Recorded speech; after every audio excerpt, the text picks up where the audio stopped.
Alors bonjour à tous, ce matin je ne vais pas vous saluer comme d'habitude avec un bonjour, mais je vais vous saluer avec un verset comme l'apôtre Paul faisait. Que la grâce et la paix vous soient données de la part de Dieu, notre Père et du Seigneur Jésus-Christ. Amen. Amen. Je trouve que c'est beau si on pouvait se saluer tous les jours comme ça. Que la grâce de Dieu soit sur toi, que la paix de Dieu soit sur nous. Amen. Je trouverais, ça changerait un petit peu et ça parlerait peut-être plus à notre cœur. Alors aujourd'hui, j'ai quelque chose, un message dont on ne parle pas tellement souvent. Je vais vous parler du ministère des femmes dans la Bible. On va prendre le psaume 33, le verset 12.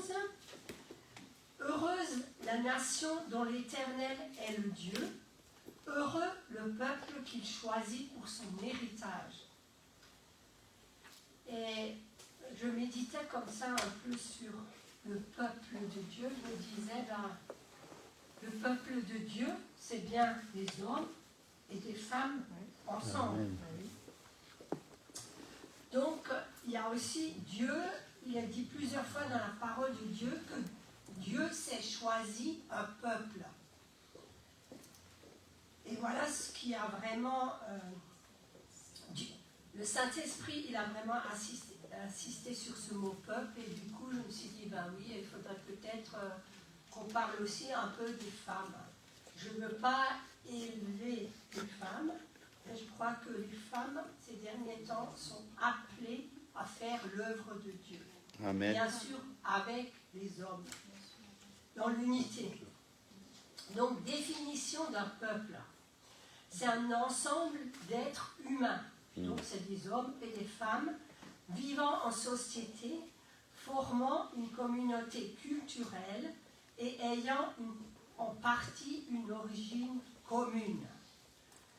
Donc Dieu s'est choisi, pas que des hommes, pour faire son œuvre sur la terre. Son peuple est également constitué de femmes. Donc le peuple de Dieu dans la Bible, ce terme est utilisé dans la Bible hébraïque pour désigner d'abord les Israélites, et ensuite il est utilisé dans le christianisme pour désigner les chrétiens. Psaume 68, le verset 11, nous dit « Et les messagères de bonnes nouvelles sont une grande armée. » Le mot « armée » dans ce texte est traduit dans le mot hébreu « tsabat ». Certaines concordances indiquent que le mot est du genre féminin et qu'il signifie un groupe immense de femmes organisées pour le combat. Amen. Êtes-vous prêtes, mesdames? Amen. Ce verset est une promesse prophétique qu'un jour où les femmes seraient libérées, et ici nous le sommes, parce que Paul, mon mari bien sûr, et ici nous sommes pour le ministère de la femme, pour annoncer et publier l'évangile et pour accomplir l'œuvre du Seigneur aux côtés des hommes. Nous ne négligeons pas les hommes. Nous avons tous un appel sur notre vie et nous sommes appelés à l'accomplir. Alors on va prendre Acte 2, versets 17 et 18.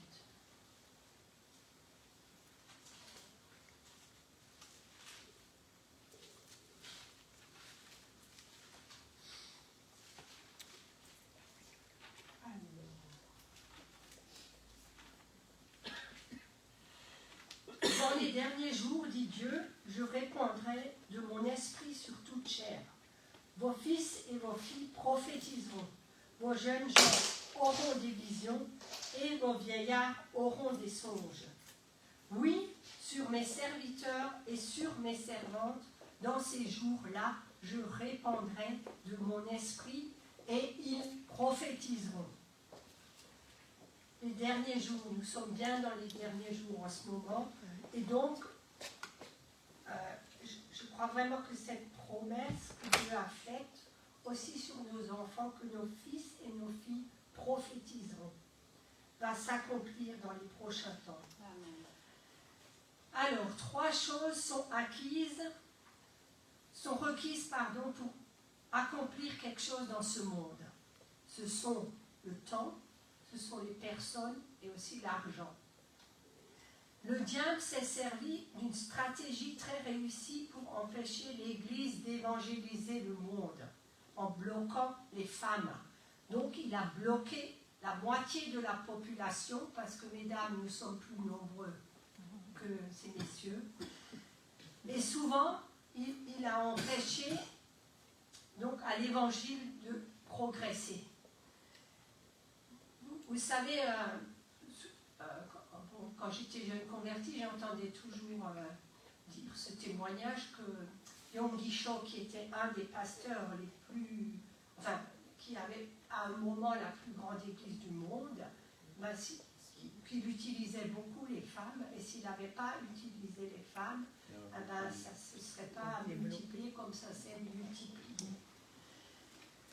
Alors, pouvez-vous imaginer une armée ayant la chance de remporter la victoire si on empêche à la moitié de ses soldats de participer à la bataille? Donc, le dessein de Dieu pour l'homme et la femme. Dans Genèse 1, verset 27, il est dit: Dieu créa l'homme à son image, il le créa à l'image de Dieu. Il créa l'homme et la femme. Et dans Genèse 2, 18, l'Éternel Dieu dit: il n'est pas bon que l'homme soit seul, je lui ferai une aide semblable à lui. Et ce verset, ça me fait toujours penser à quelque chose que j'ai vécu.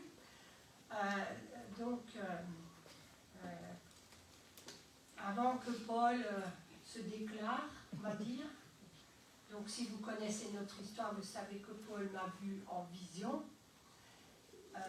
et qu'il savait que j'allais être sa femme. Et donc il a fait des travaux dans l'église où nous étions avant d'être ici, quoi. Et il était en train de, je sais pas, de badigeonner quelque chose, il lui fallait de l'eau.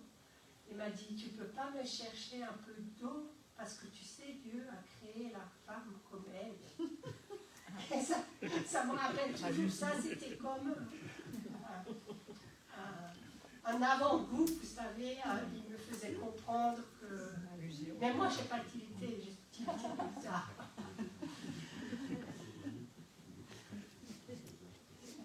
Dans Genèse 1, 28, Dieu les bénit et Dieu leur dit: soyez féconds, multipliez, remplissez la terre et l'assujettissez et dominez sur les poissons de la mer, sur les oiseaux du ciel et sur tout animal qui se meut sur la terre.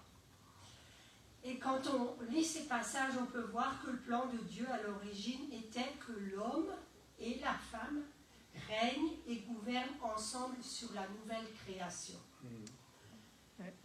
Ceci suggère que l'intention de Dieu était une égalité de position et d'autorité. Cette entente unique est confirmée dans le Nouveau Testament. 1 Corinthiens 11, verset 3. Je veux cependant que vous sachiez que Christ est le chef de tout homme, que l'homme est le chef de la femme et que Dieu est le chef de Christ. Christ est le chef de tout homme. Ceci nous enseigne que la relation qui existe entre Christ, le Fils de Dieu, et l'homme, Adam, était la même relation que Dieu désirait entre l'homme, Adam, et la femme, Ève. L'homme est le chef de la femme. Ce verset confirme aussi que le rôle et la relation qui existent entre Dieu le Père et Christ le Fils étaient aussi le modèle employé par les Écritures pour illustrer ce que Dieu désirait comme relation entre l'homme et la femme. Tout comme Dieu est le chef de Christ, ainsi l'homme est le chef de la femme. Adam et Ève ont péché. Alors Dieu dit à Ève, « Tes désirs se porteront vers ton mari, mais il dominera sur toi. » C'est Genèse 3, verset 16. Donc, les femmes ont reçu le commandement d'obéir à leur mari.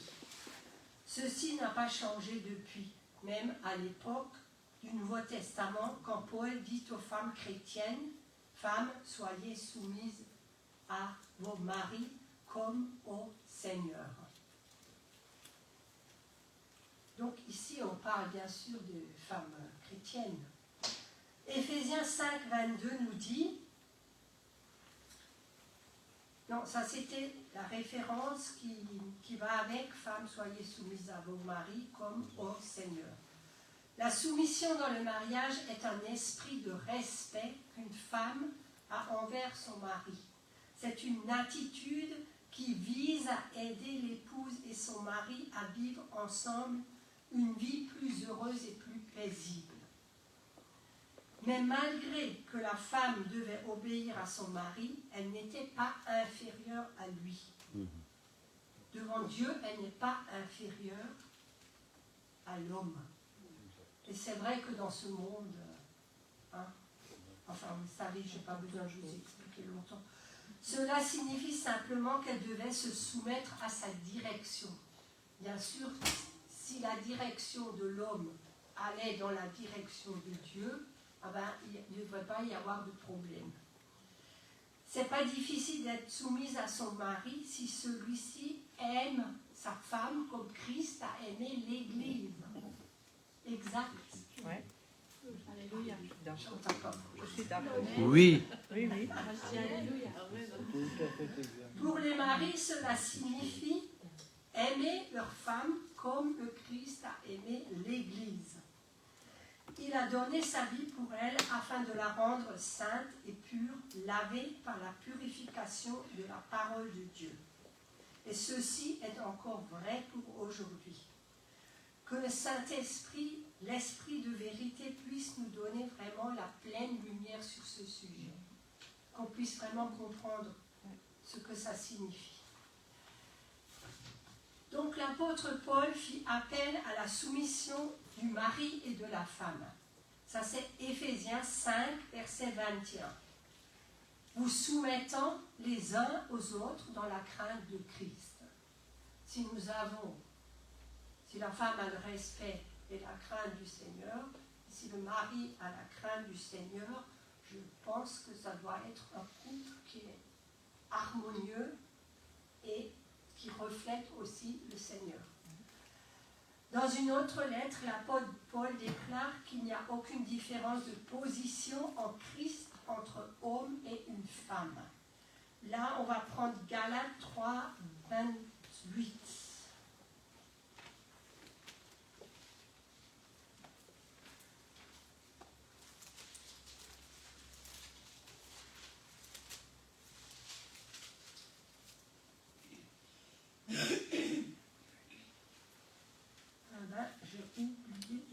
Ah si, je marquais.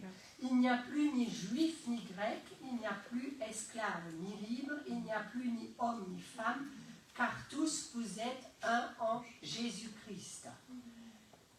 Donc, maintenant on va passer, et je vais essayer de vous expliquer, comprendre le rôle de la femme dans la Bible. Le rôle des femmes, d'abord je vais vous parler des femmes dans l'Ancien Testament.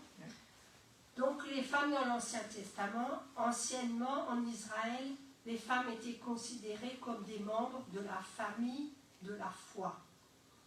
Ceci leur permettait d'entrer dans la majorité des lieux d'adoration.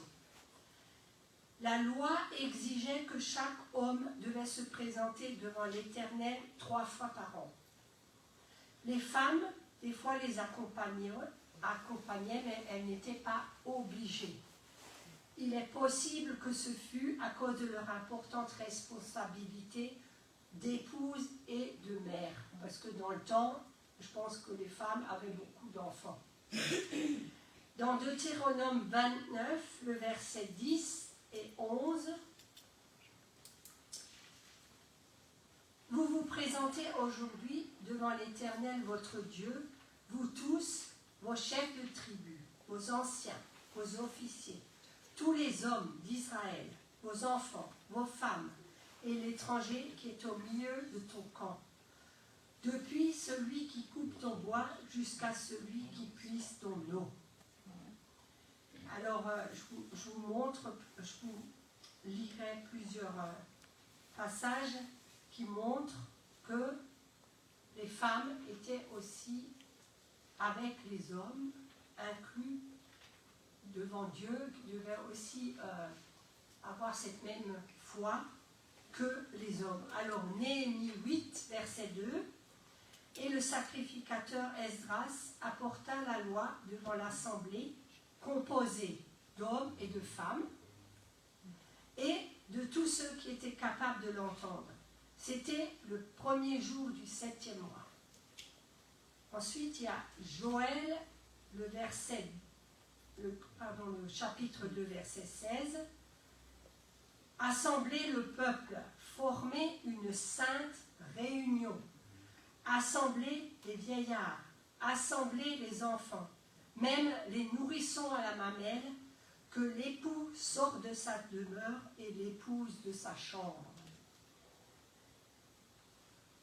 Et par exemple, Anne monta à Silo avec son mari et demanda à l'Éternel de lui donner un fils. On va lire ça dans 1 Samuel 1, versets 3 à 18.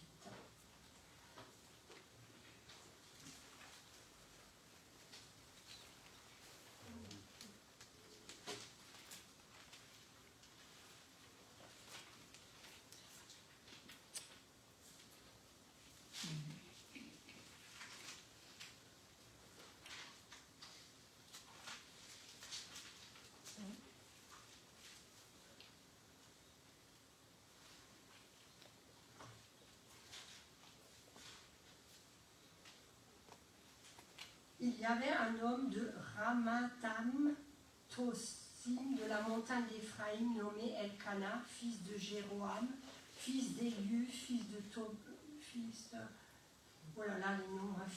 Chut, Éphrasien. Il avait 2 femmes, dont l'une s'appelait Anne et l'autre Pénina.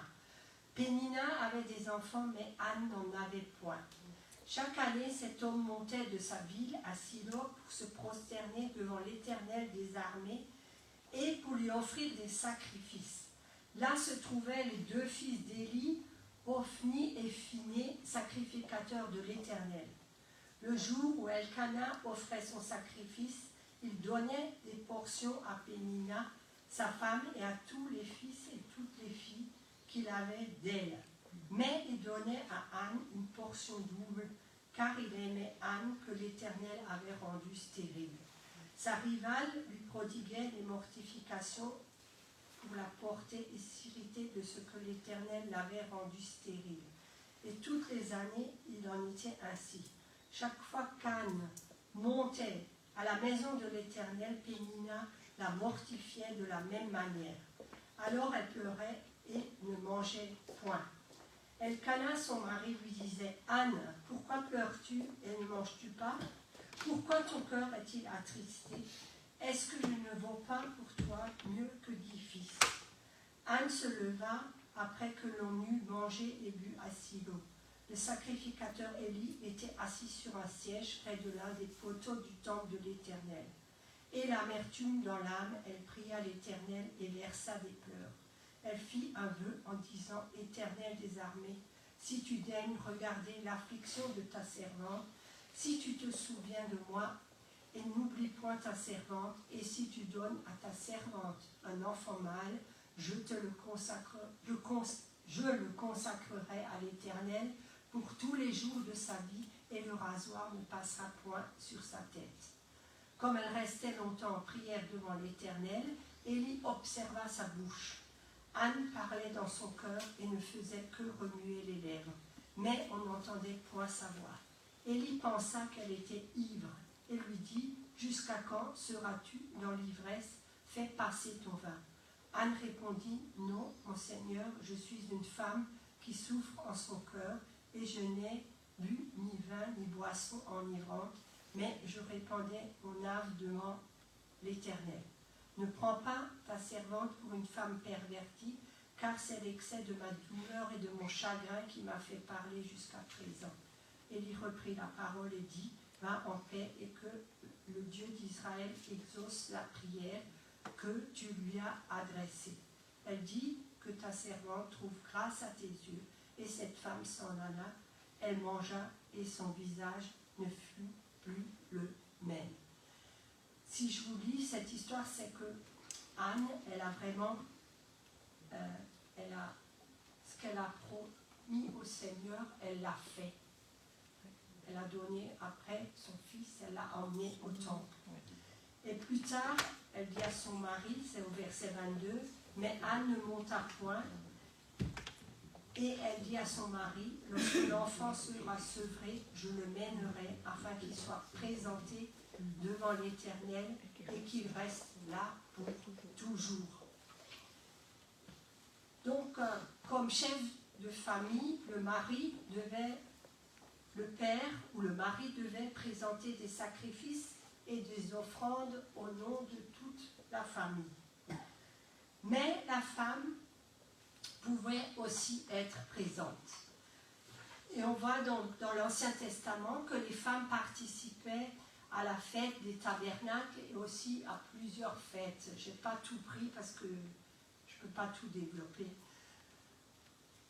Tu te réjouiras à cette fête, toi, ton fils et ta fille, ton serviteur et ta servante, et le Lévite, l'étranger, l'orphelin et la veuve, qui seront dans tes portes. C'est Deutéronome 16, verset 14. Et ce qui me réjouit ici de lire ça, à ces fêtes, on se réjouissait, les hommes, les femmes, les enfants, tout le monde se réjouissait. Et moi, je crois vraiment que la joie du Seigneur, ça doit être notre force, aussi comme femme. La joie du Seigneur, c'est notre force. Amen. Il y avait aussi un sacrifice que seulement les femmes pouvaient offrir à l'Éternel après la naissance d'un enfant. Ça, je ne le savais pas. J'ai dû le...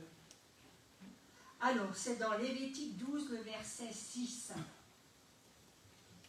Lorsque les jours de sa purification seront accomplis, pour un fils ou pour une fille, elle apportera au sacrificateur à l'entrée de la tente d'assignation un agneau d'1 an pour l'Holocauste et un jeune pigeon ou une tourterelle pour le sacrifice d'expiation.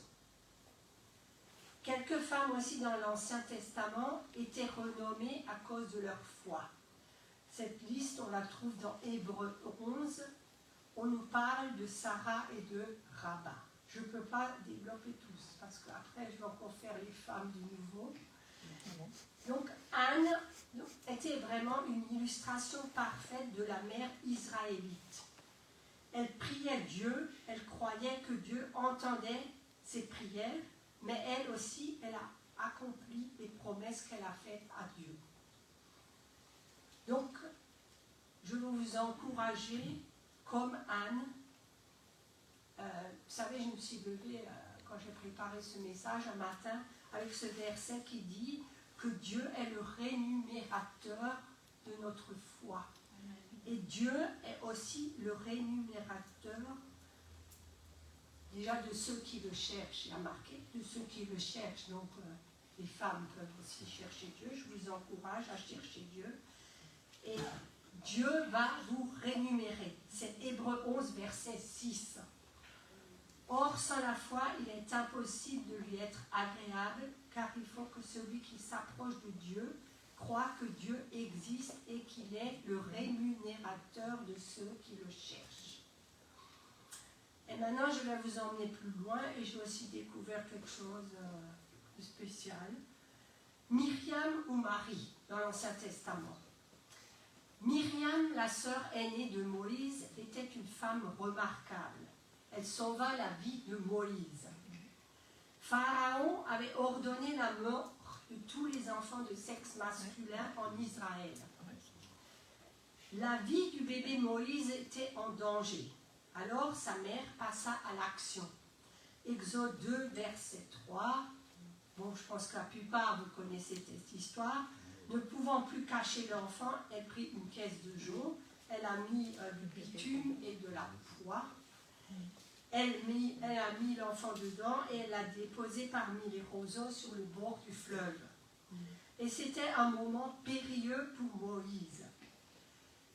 Mais Myriam, sa sœur aînée, bien qu'elle fût encore un enfant, demeura courageusement près de la corbeille.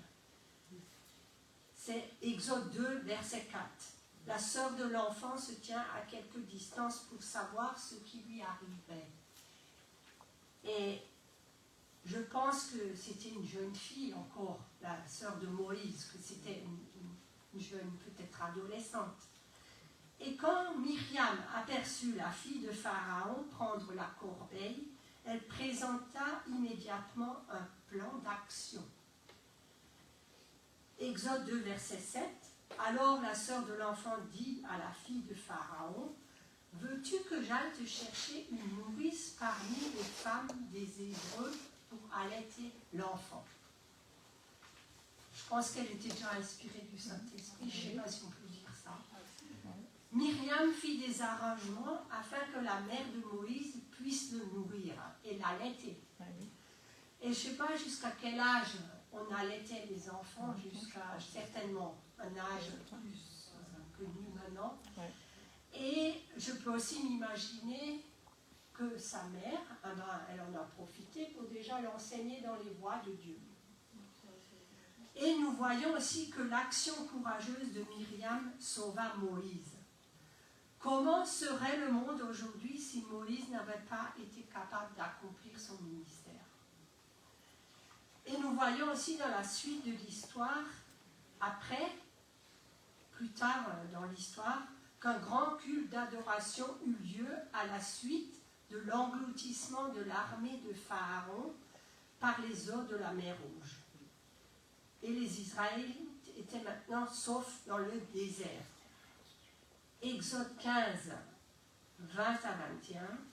Marie, là il y a marqué Myriam avant, dans la Bible, et là il y a marqué Marie, la prophétesse, sœur d'Aaron. On sait bien que Aaron, c'était aussi le frère de Moïse. Moi, je ne sais pas pourquoi il y a marqué Marie et Myriam, une fois Marie, mais c'était la même femme, puisque Aaron, Moïse et Marie étaient frères et sœurs. Et c'est ce que j'ai découvert.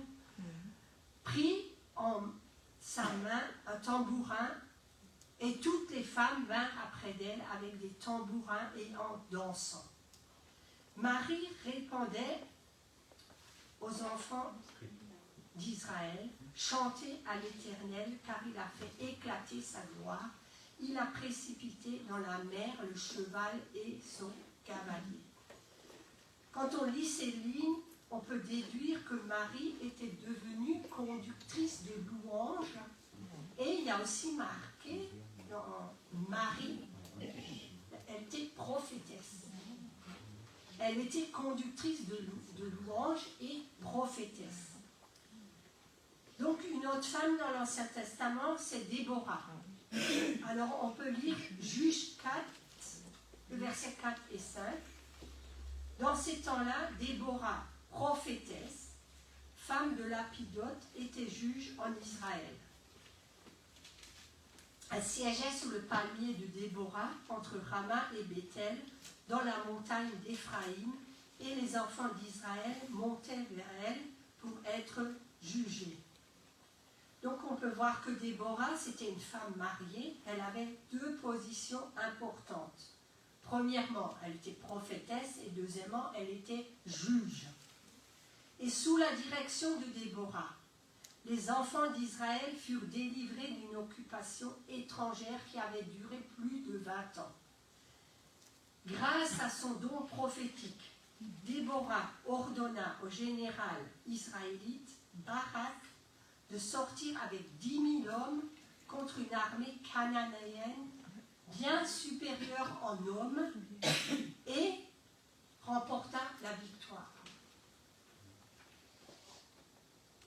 Dites-moi la raison pour laquelle que même si nous avons des exemples bibliques comme ces deux femmes qui nous montrent des femmes en train d'accomplir un rôle important dans le plan de Dieu, pourquoi les leaders masculins de l'Église sont certains opposés au ministère des femmes? Alors, si ça peut parler à quelques-uns, ça serait bien. Quelles leçons pouvons-nous tirer de ces femmes de l'Ancien Testament? C'est que l'influence de la femme détermine la vie spirituelle de la famille et de la nation. La femme est souvent la clé pour la réussite de la famille ou aussi la cause, malheureusement, de son échec. Elle peut avoir une influence incalculable sur ses enfants, son mari et sa nation. Voilà, donc ça, c'est... Il y a d'autres, bien sûr, femmes dans l'Ancien Testament, mais ça, c'est la partie de l'Ancien Testament. Et je vais passer, donc, les femmes dans le Nouveau Testament.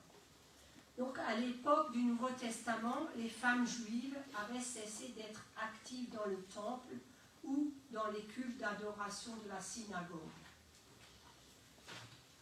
Donc, les traditions du Talmud. Le Talmud est un recueil principal des commentaires de la Torah, avait repoussé les femmes à un rôle inférieur.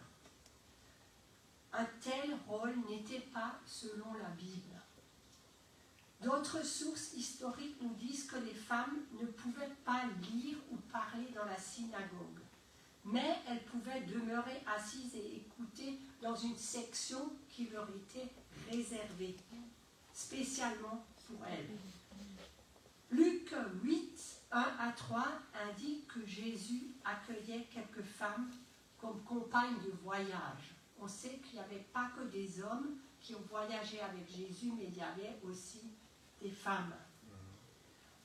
Ensuite, Jésus allait de ville en ville et de village en village, prêchant et annonçant la bonne nouvelle du royaume de Dieu. Les 12 étaient avec lui et quelques femmes qui avaient été guéries d'esprits malins et de maladies. Il y avait Marie, dite de Magdala, de laquelle étaient sortis 7 démons.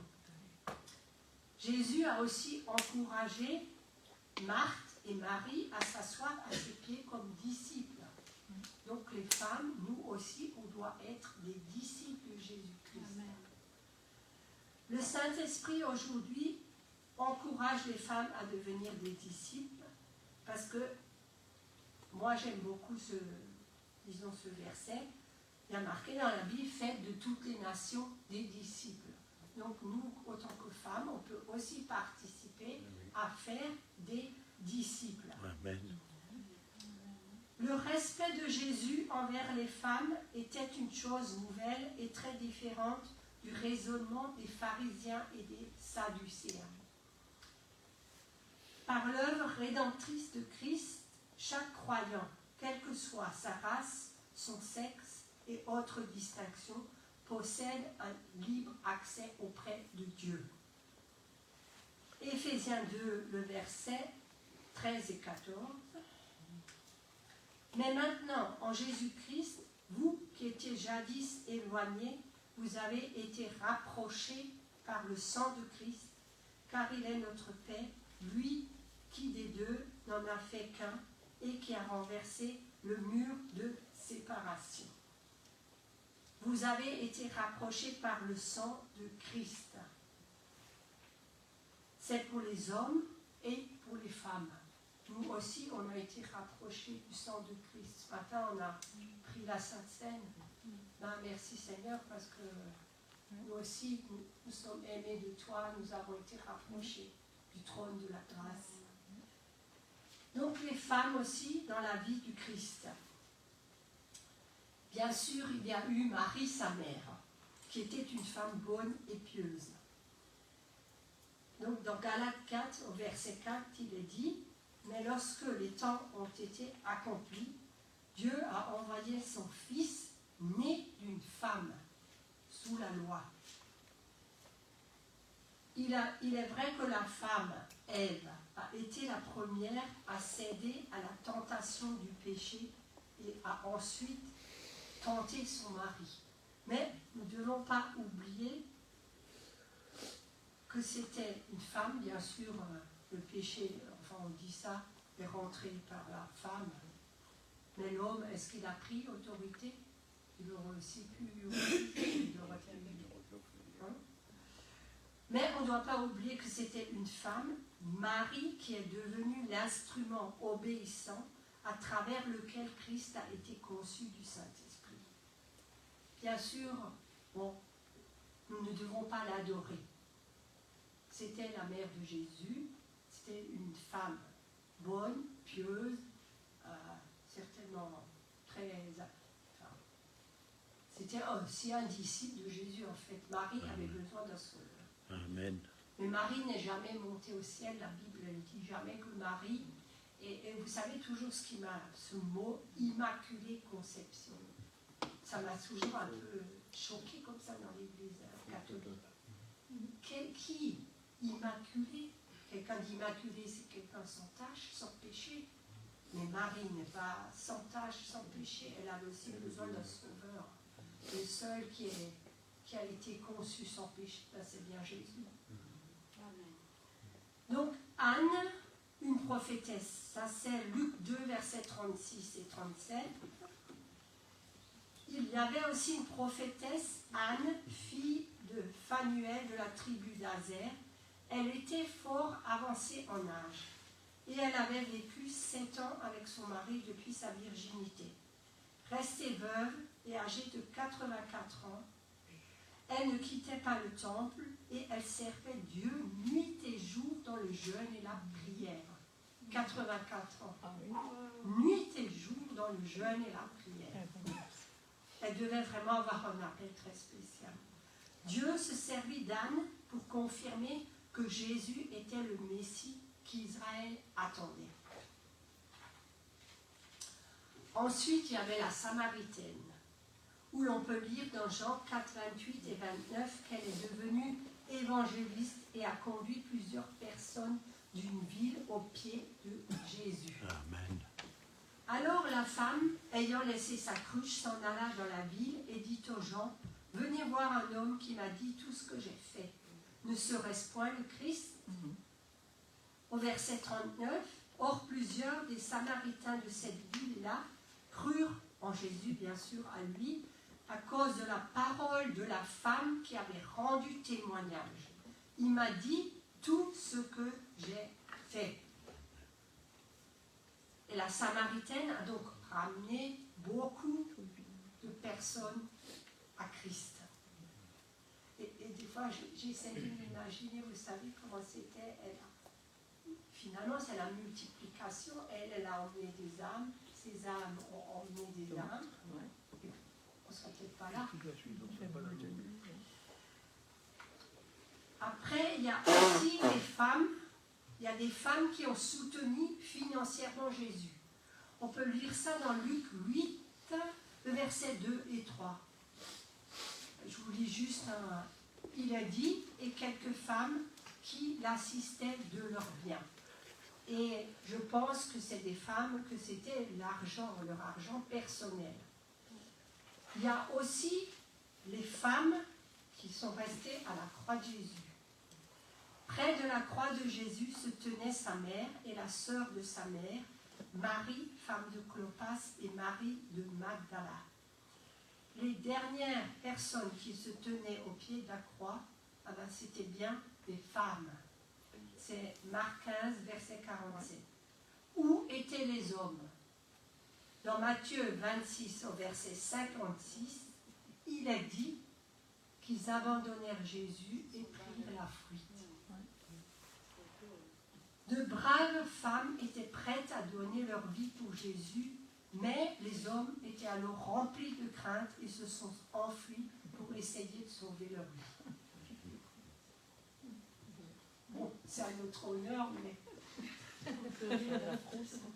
Voilà. Ensuite, il y a Lydie. Vous savez que Lydie était la première européenne à recevoir le salut. Acte 16, verset 14. L'une d'elles, nommée Lydie, marchande de pourpre de la ville de Thyatire, était une femme craignant Dieu et elle écoutait. Le Seigneur lui ouvrit le cœur pour qu'elle fût attentive à ce que disait Paul. C'était une femme qui semblait être très riche. Et pourquoi? Parce qu'elle avait une grande maison pour loger sa propre famille, ainsi que Paul et Silas. Vous savez, quand ils sont sortis de la prison, c'est elle qui les a hébergés. Vous pouvez lire ça dans Acte 16, verset 15. Plus tard, lors du ministère dans la ville de Philippe, Paul et Silas en prison. J'ai dû oublier quelque chose.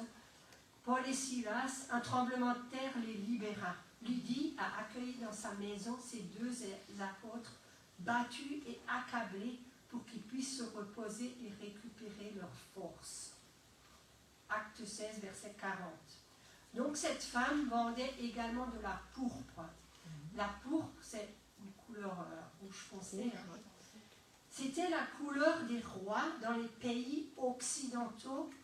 Et c'est pourquoi on a suggéré qu'elle avait beaucoup de contacts importants au cœur de grandes familles européennes de l'Empire romain. Et elle s'est servie de cet avantage pour annoncer l'évangile à ces familles riches qui avaient beaucoup d'influence politique. Et Lydie était aussi cette femme dont on parle dans Proverbe 21, la femme vertueuse. Je vous encourage à relire Proverbe 31 de temps à autre, mesdames. Amen. Après, il y a eu Priscille. Donc Priscille, c'est le nom de notre fille. Et pourquoi Paul l'a choisie? Parce que Priscille veut dire ancienne. Étymologiquement, ça veut dire ancienne, comme l'ancienne dans une assemblée. On dit que cette femme a expliqué plus exactement la voie de Dieu à Apollos. Ça, on va le lire, Acte 18, 24 à 28.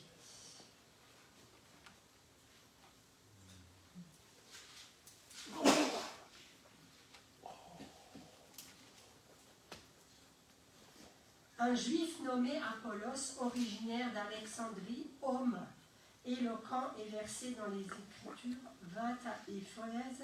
Il était instruit dans la voie du Seigneur et fervent d'esprit. Il annonçait et enseignait avec exactitude ce qui concerne Jésus, bien qu'il ne connût que le baptême de Jean. Il se mit à parler librement dans la synagogue. Aquilas et Priscille, l'ayant entendu, le prirent avec eux et lui exposèrent plus exactement la voie de Dieu. On peut vraiment voir aussi que Aquilas et Priscille travaillaient ensemble. Je me dis pourquoi ils auraient pu mettre... c'est pas qu'un homme, on voit que ce n'est pas qu'un homme qui a enseigné Apollos, mais il y a aussi le nom de sa femme. Avec... Donc c'est les deux qui ont enseigné Apollos. Donc il y a aussi les 4 filles de Philippe. Il y a Phoebé, il y a Junias, il y a Évodie. Je ne peux pas tous... Il y a vous savez, il y a des drôles de noms, on dirait que c'est des noms d'hommes, mais en fait, ce n'est pas des noms d'hommes, c'est des noms de femmes. Conclusion. La majorité des leaders dans la Bible étaient composés d'hommes. Cependant, les femmes jointes, consacrées et choisies par Dieu ont tenu leur rôle de leader et ont opéré selon le don et l'appel divin qu'elles avaient reçu. Et je me suis posé la question, et je vous pose la question aujourd'hui, que désire Dieu aujourd'hui pour les femmes chrétiennes? Il désire simplement que les femmes chrétiennes rentrent aussi dans leur appel et fassent ce que Dieu leur demande de faire, parce qu'elles sont là pour sauver leur famille, pour sauver les personnes, parce que là où Dieu les place, Et je veux vraiment vous encourager, je veux finir par la prière pour que nous, on se lève et qu'on forme cette armée comme il est parlé dans la parole de Dieu. Ouais. Seigneur, merci parce que tu nous aimes tous, hommes et femmes. Merci pour ton éternel amour pour chacun de nous. Seigneur, nous voulons voir ton royaume grandir en cette année nouvelle. Seigneur, je te bénis parce que tu veux nous utiliser, Seigneur, ensemble, Seigneur, si nous sommes mariés. Ensemble, Seigneur, faire ton œuvre. Merci parce que tu nous fais rentrer chacune dans notre appel, Seigneur, quel qu'il soit. Seigneur, si c'est des petites choses, on va être fidèle dans les petites choses afin d'accomplir de plus grandes que tu vas nous confier. Et je te bénis, Seigneur, pour ta parole. Merci de m'avoir appelé, Seigneur, que je puisse faire les œuvres que tu as préparées d'avance pour moi et que mes sœurs aussi puissent faire les œuvres dans lesquelles tu les appelles. Merci, Seigneur, parce que tu nous donnes force, courage. Et je veux croire que ton Saint-Esprit nous visite puissamment, que tu nous donnes la force du buffle et que tu nous joins d'une huile fraîche afin que ton royaume vienne sur cette terre. Au nom de Jésus. Amen. Amen.